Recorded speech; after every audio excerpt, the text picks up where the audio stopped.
Hi, I'm Dr. Patrick Denard from the Oregon Shoulder Institute. I'm a shoulder specialist, and this video is intended to help my patients understand their rotator cuff repair surgery, to answer questions in advance, because being informed helps you get through this process much better. And I think that that is a collaborative relationship, and we have protocols based around evidence, but the more you understand, the better this process is going to be for you, so you can prepare in advance. So I'm going to go over several things here for rotator cuff and kind of talk about beginning with the anatomy. So what is the rotator cuff? It's a series of 4 muscles that surround the ball and socket joint.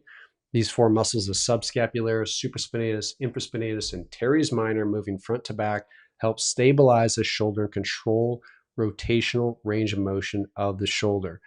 Now, the shoulder is the most mobile joint in the body, and therefore the rotator cuff is very critical to movement of shoulder and keeping pain in the shoulder down, allow you to do all activities you want to do. What happens with a tear is the tendon detaches from the bone. This can occur in 2 ways. Most commonly, it's degenerative. If you look at the data, a lot of people don't quite realize, how did I get a rotator cuff tear? But actually about 50% of people at age 65 have a full thickness rotator cuff tear. That means it occurs over time and there's a genetic relationship. Work is a factor, but it's much less of a factor. The second big category is traumatic, meaning somebody falls on an outstretched arm, the tendon avulses or pulls off the bone. And these are managed differently. So if somebody has an acute, meaning traumatic rotator cuff tear, the data says you're going to do better by having surgery earlier. And that makes sense. The tendon just got detached. The quicker you put it back down, the better somebody's going to do. Not that you can't do well later, but you do better by early repair. The more degenerative tears, oftentimes you start with conservative treatment, especially if somebody is older, say in their late 60s, 70s. There's data showing that physical therapy can be effective. But if somebody is on the younger side, say less than those ages, even if they haven't done a lot, there's probably consideration for repair, because we don't want that tear to get larger over time, because tears do not heal themselves. Therapy can rehab and help people get better, but the tear doesn't actually heal without surgery. So if you think about the progression over time, you want to try to get to these earlier when they are smaller to get a more reliable repair. How are they repaired? There's a lot of steps in this, but just breaking it down, once you get in there, basically speaking, what you do is you place anchors into the bone. These are typically smaller than the size of a pencil eraser. So they're anywhere from 2.6 millimeters in size to 5 millimeters in size in terms of diameter. Those are placed in the bone. Those have sutures, and those sutures are passed through the rotator cuff to repair the tendon down to the bone. And that's done all arthroscopically in my hands, which means little stab incisions where I look with a camera and introduce instruments through little other stab incisions and cannulas in order to repair the rotator cuff down. Now, an arthroscopic approach is really the best way to do this because it's less invasive and it allows one to see very clearly. Because if you can see with a camera, you can identify the tear pattern, and no one tear is really the same. That allows one to repair it in an anatomic manner and to address the repair or adapt the repair to the tear pattern. So I use a variety of techniques, and it really is patient specific. I don't do it any one way for everybody. Doing that would be just really approaching it from a very basic standpoint. A rotator cuff is really complex. I really adapt it to every single person. This is an animation really showing what this looks like, just to kind of show again. Essentially here, this shows a rotator cuff repair where sutures have been placed in the bone and passed through tendon to bring it down. We typically do this in what's called a double row manner, meaning that if the tendon is mobile enough, we want to do 2 rows of anchors to really trap or compress the tendon down to the bone. That really provides the best chance of healing. So again, arthroscopic, meaning looking in there with a camera, we introduce instruments and pass those through cannulas, put anchors in the bone. It looks quite large here, but again, these are anywhere from a couple of millimeters to 5 millimeters in size. Anchors are placed. They're passed through the rotator cuff with specialized devices. Those sutures are then brought out to other anchors. We can either tie knots or use what's called knotless technology. But the basic idea is to get the rotator cuff down to the bone. If it becomes more, somebody has poor tissue quality, I'll use more complex suture weaves, which are called ripstop configurations, to really try to optimize the biomechanical fixation at time 0. And then if it gets very, very sophisticated, we may do other things like patching, whether that's considering dermal grafts or synthetic tissue to really augment the repair at the time of the procedure. But the bottom line is getting the tendon down to the bone so the tendon can heal. Now, part of this for me is really making sure bone is preserved because tendon heals to bone. So that's really, really key from a technical aspect. Prepping for this. Rotator cuff surgery does not begin at the time of surgery. It begins months in advance. One of the things I like to do is emphasize nutrition. A lot of people think that they eat well. The reality is your body's need for fuel goes up after surgery. Your protein requirements double. So it's critical to supplement in addition to eating well. I typically advise the Thrive protocol, which provides a pathway that has high protein with high leucine, higher than you'll get in over-the-counter protein, as well as certain vitamins and minerals that have been shown to be associated with rotator cuff healing. I like to get a vitamin D level in all my patients because a third of people in the United States are vitamin D deficient. Vitamin D deficiency is associated with a higher rate of failure of rotator cuff. If you are low, we can give you high dose treatment to get you up. I also advise that people take vitamin C twice a day because there's some studies suggesting that there's an association with rotator cuff healing using that approach. And all this information is in my 20+ page packet, but this just gives you a high level overview of that. Prior to surgery, we have people do a preoperative visit where they get a chance to go over all the questions in advance of the surgery. What I really advise is somebody's gone through all my instructions so they have a clear understanding. Then they can clarify what their additional questions are beyond after reading through that packet. An important thing to consider is benzoyl peroxide prior to surgery.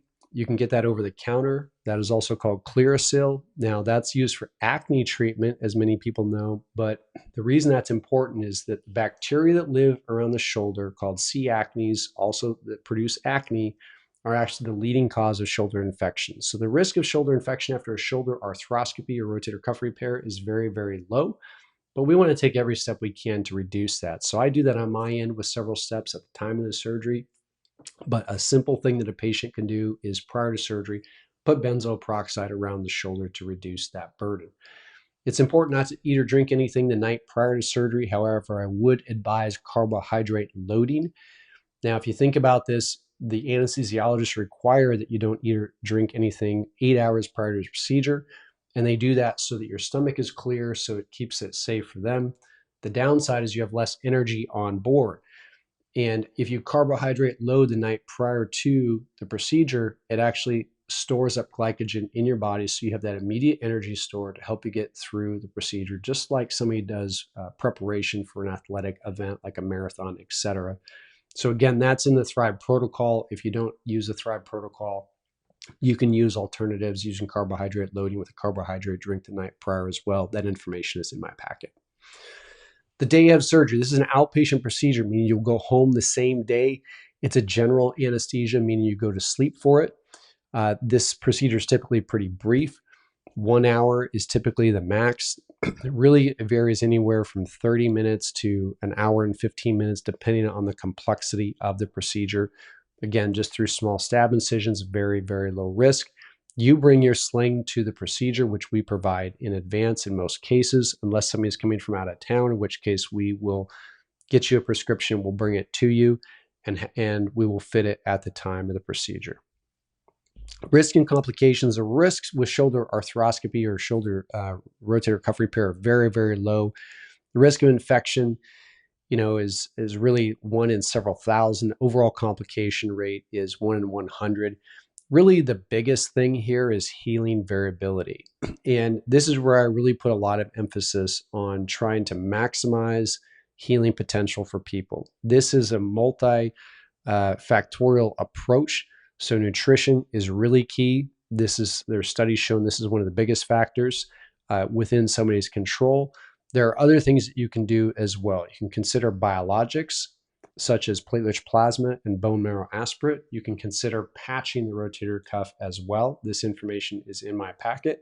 And then, of course, there's interest in peptides as well, which are short chain amino acids. And I can help guide somebody through all those processes and alternatives. The issue really is that those options are not covered by insurance. So there's something that somebody can consider and do, but it's a a la carte approach, for lack of a better term, at this point in time. But they're certainly available. What are the alternatives? I think it's before anybody does surgery, they need to understand their alternatives: physical therapy, injections, activity modification. If you look at the success of therapy, it's actually 70% of people get better with a 6-week course of therapy for rotator cuff. It is important to note, however, that that does not heal the rotator cuff. So you can get better, but if you look at long-term outcomes of surgery compared to therapy, those who do surgery do better, especially at the 10-year mark. And that's because with surgery, you can have a higher chance of getting the tendon to heal. You can't get every tendon to heal, but with therapy, you have no chance.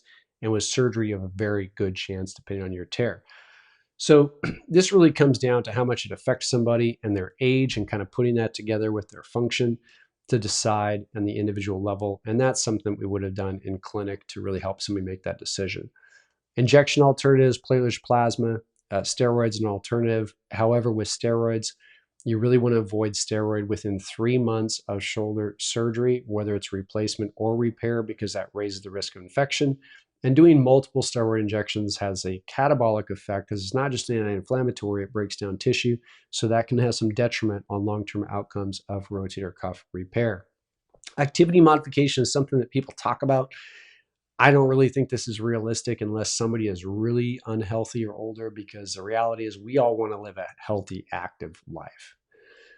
Rehabilitation: what does it look like afterwards? With rotator cuff, it's highly variable, because it's no one size fits all. It's a customized plan that's based on the evidence of all the literature out there that I have, and it's tailored to the repair that you have. So as a general concept, phase 1 is protect the repair, get rid of swelling. Phase 2 is restore range of motion. Phase 3 is strengthen. Phase 4 is get back to activity. But that can vary in terms of what sling time looks like. So for instance, with a very small tear and perhaps augmentation, we might do a sling for comfort only. If it's a large tear where the chance of healing is lower, that may be 6 weeks in a sling. And that's an individualized discussion that we typically have in clinic in advance. What does pain management look like? Now, it's a low-risk procedure, minimally invasive, so we can get you through this without the need for narcotics. In my series of patients where we looked at this and studied this, 25% of my patients did not take a single narcotic. How do we accomplish that? We use a multimodal approach, meaning that we try to hit non-narcotic pathways like anti-inflammatories with Tylenol and ibuprofen, which actually work by different mechanisms. Also using a nerve pain medication for a couple of nights. We do provide a couple of opioids. However, it's very rare for somebody to use a refill. And again, 25% of people can get through without using any of those. In addition, I think a cold compression unit is very valuable. There is randomized controlled data, meaning level 1 evidence, that says that's effective for reducing pain and leads to lower narcotic usage. And that's really important, because you want to avoid narcotics because they have a lot of downsides after the procedure, both in terms of your cognitive, your mental awareness, but also in terms of constipation, etc. So your goal is to try to limit narcotics as much as possible, and hopefully even take zero. You can even do things like meditation, stuff like mindfulness, and really relaxation with music as well has been shown to reduce pain after procedure. At the time of the surgery, for the immediate pain afterwards, you really have 2 choices. One is a nerve block, the other is a local anesthetic. With a nerve block, a needle is placed in the neck. That's close to the brachial plexus, which is the group of nerves that goes down your arm. You numb up those nerves. That provides sensory loss and motor loss temporarily, meaning complete blockade. That lasts about 12 to 18 hours. Upside of that is complete pain relief. Downside of that are twofold. One is that some people really don't like the feeling of not having control over their arm for that 12 to 18 hours. Second is there's a small risk of nerve injury that you should be aware of. Because you're injecting a needle around the neck, there's risk of permanent injury to those nerves. That's less than 1%, but it can occur. Secondly, if you look closely at the data, a lot of people won't talk about it, but if you look closely, a few percent of people will have some numbness that persists in the hands for a few months that goes away over time. The other option is to do a local anesthetic, meaning you don't have the nerve block in the neck. I inject local medication or numbing medication around the shoulder. I hit some of the close to some of the major nerves, but not in the neck. There's not a risk of nerve injury doing this. However, the blockade is not as complete. So typically, if somebody has a nerve block, they're going to have zero pain after surgery. If they do a local anesthetic, they might have 3, 4, 5 out of 10 pain. If you look 24 hours, there is no difference. So how do you decide? It's a personalized approach or a personal decision. Most people choose to do the nerve block because the overall risk is very low. They get complete pain relief, which means less narcotics right out of the gate. Other people are more stoic. They may say, hey, I have a really high pain tolerance. Pain is temporary. This too shall pass, that kind of thing. They may be more candidates for a local anesthetic, or especially if they're worried about the potential for any numbness, etc. afterwards. Another guideline is travel. If somebody is traveling several hours away, driving several hours away, or flying after the procedure, it's probably better to do the nerve block. Again, the risk is overall low, and that's going to provide you complete pain relief. That's going to make that travel home more easy. If, on the other hand, you're in the local area and have a short trip home, perhaps that local anesthetic is another consideration. What does the recovery look like? The majority of the recovery occurs in the first 6 months. I typically tell people, this is looking at our scores here of my patients. This is an ASCS score, American Shoulder and Elbow Surgeon score, which is a validated questionnaire we look at. And you see that most of the recovery first 6 months. In fact, the vast majority of it is within the first 3 months. So I'll typically say, like this graph, 70% people will typically rate their shoulder as 70% at 3 months, maximal recovery at 6 months. Now, you can get some small gains between 6 months and a year, but it typically really levels out, especially after that. Some of these scores don't, or some of the function that people have isn't picked up in the scoring system. That's where those kind of small gains occur. But effectively by 6 months, you're not limited in anything. So it's a low risk procedure that has very good outcomes, as you see here, but it does take some time to recover that you have to be aware of. What does care look like afterwards? I encourage my patients to be moving right away. I want them walking right away, for instance. That's very good for your body and getting your general health back. We do a customized rehabilitation plan that typically involves some early exercises that you can do based on what can be done safely within the repair or tear pattern. It's okay to take the sling off. And in fact, I would actually encourage that when you are sitting on a couch, you take the sling off and you rest it on a pillow. That's because the frame or pillow on the inside will often push in the inside of the arm and cause a little bit of swelling, which can be detrimental for the hands. So we avoid this by moving the hands early, etc. But when you are awake and aware, you can take the sling off and rest it to the side. Away from the body is a good position, because when you're away from the body, you're taking tension off the rotator cuff. The more you're down at the side, the more tension there is on the rotator cuff repair. So being up to the side takes tension off the rotator cuff repair. You can shower the day after the procedure. Another question that comes up is driving. There's studies showing that driving is safe 2 weeks after surgery in a sling. I definitely have people do it earlier, but that's what the data supports. What does return to activity look like? So again, early on, you're walking right away. You're doing exercises on your own for the first couple of weeks. You go work with a formal physical therapist at the 4 to 6 week point, depending on the tear itself. 3 months, you're advancing back into some general kind of normal activities, probably not doing anything that accelerates the arm or heavy lifting, but you're gradually working your way up. And 6 months, you're fully released for everything, including things like golf, tennis, etc. People ask about golf a lot. What does that look like? I typically say putting at 3 months, chipping at 4 months, full swing at 5 to 6 months. This can vary. And of course, if you have specific questions, we will absolutely go over those, because I think, the biggest goal for people, or one of the biggest goals for people, aside from being able to sleep and get rid of pain at night, is to get back to their function. And I'll help walk you through that. So I hope that this gives you a good overall understanding that helps support the packet information. Again, please read that packet, because it really goes into a lot of detail, but this gives you some broad strokes to help you understand your rotator cuff repair. I wish you a speedy recovery, and know that we are here for you every step of the way should you need us. Thank you.